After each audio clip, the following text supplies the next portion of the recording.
Hi everybody, my name is Abhishek Garg. I'm currently 17 years old and I'm from India. Mhm. So I got this idea from Iman Ghazi. Because he used to record all his videos when he was 15 until the age of 2021. He has his whole journey documented. Um, and now he started off as a 15-year-old kid and now he's a millionaire. And yeah, so I just got this idea from him to document my journey um, about the new business that I'm starting. So, by the way, I have my economics board exam tomorrow, and it's 12 o'clock right now. So yeah, anyways, so I just to give you a context, this is not my first business. I used to run a web development business. I had US and UK clients and was doing about 25,000 dollars a year in profits. So when I was 15 or 16, right now I'm 17. So I started off when I was 15 and I was doing so 14 or 15. I started off when I was 14 or 15, doing about 25,000 dollars a year and quit that um, in the mid of my 12th grade because I was really bored because there was nothing to learn. But now again, starting a new business. So this time it's about um, basically a lot of businesses they need virtual assistants like e-commerce stores or a lot of marketing agencies need virtual assistants. What do I mean by virtual assistant? Basically, for example, there is an e-commerce store owner in USA doing $1 million in revenue per year. Now he needs someone to manage his listings, to manage the customer support queries, to manage his emails, to manage his appointments and calendars. Basically, all that stuff which requires a lot of manual tasks, which is not worthwhile for a business owner to be doing. So that's what a VA does. So basically, what we are trying to do is we are trying to get clients, we are trying to get these businesses who want the service of these VAs. So because in India, you've got a lot of people who are willing to work these type of jobs. There are a lot of college students, and in US, UK, there's a great demand and good pay for it. So that's what we are trying to do. Um, I think web development and what I was doing before was more skillful than this because at the end of the day, in that also, I was not the one doing the service delivery. I just I just used to get clients, get someone from here locally because I live in India. So get someone here locally and get that work done and deliver that to the client. So that's what I was doing.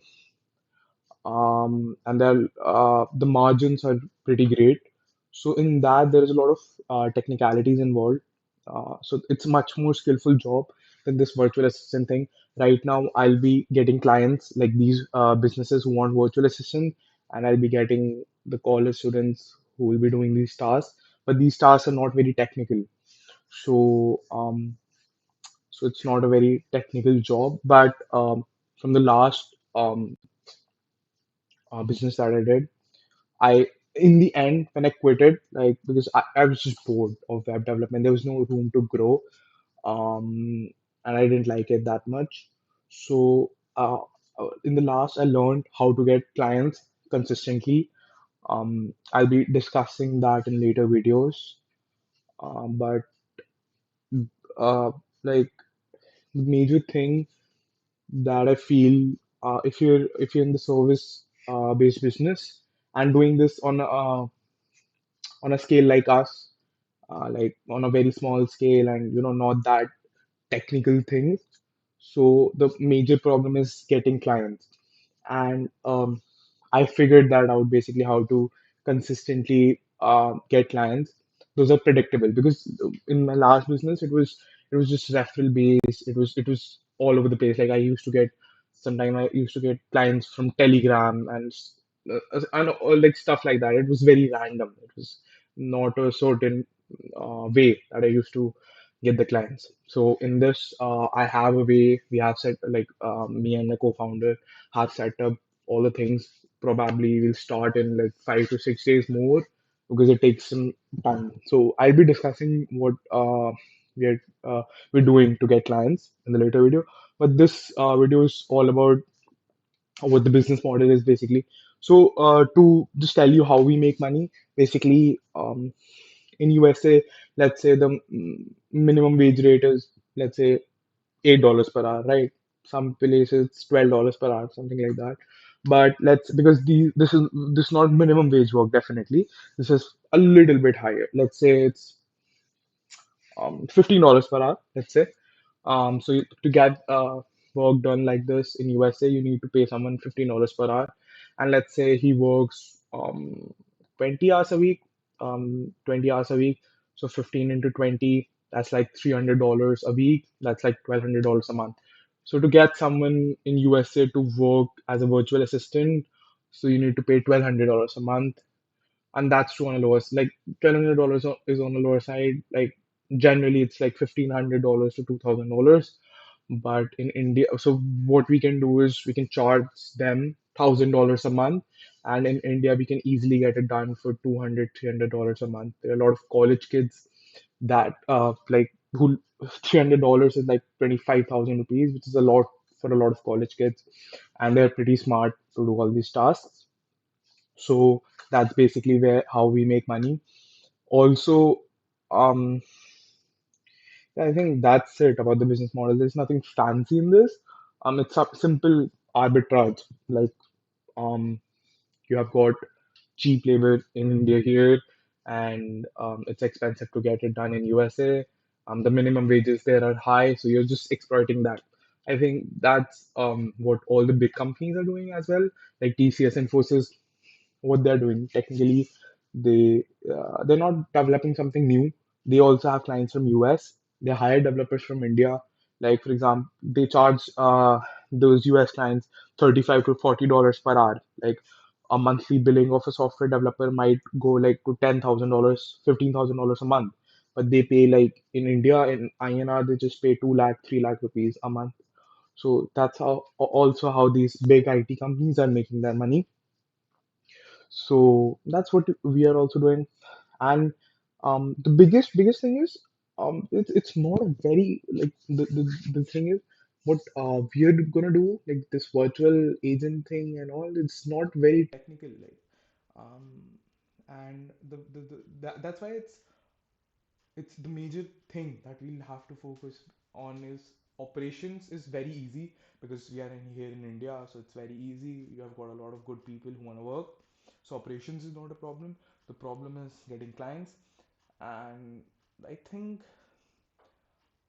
I'll be talking about that in the next video. Or let me right now, since I'm recording this video, I'll tell the whole thing.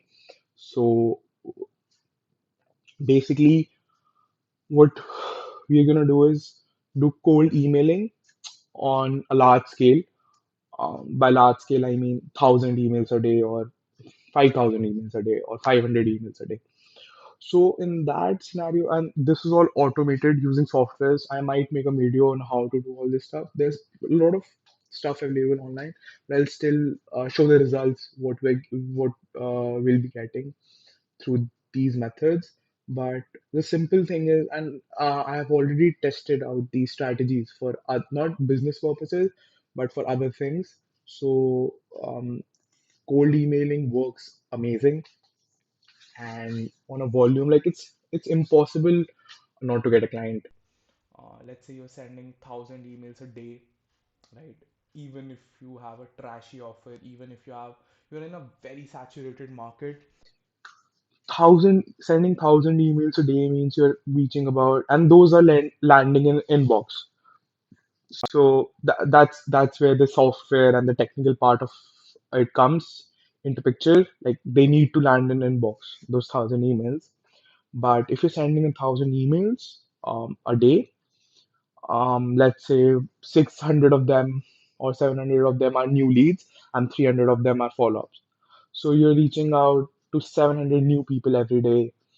So it's impossible not to get a client. Like, let's say out of the 1,000 emails, you get 20 positive replies. That's very easy to get 20 positive replies if you're doing proper targeting and your offer is a bit decent. So 20 positive reply is not a big deal to get.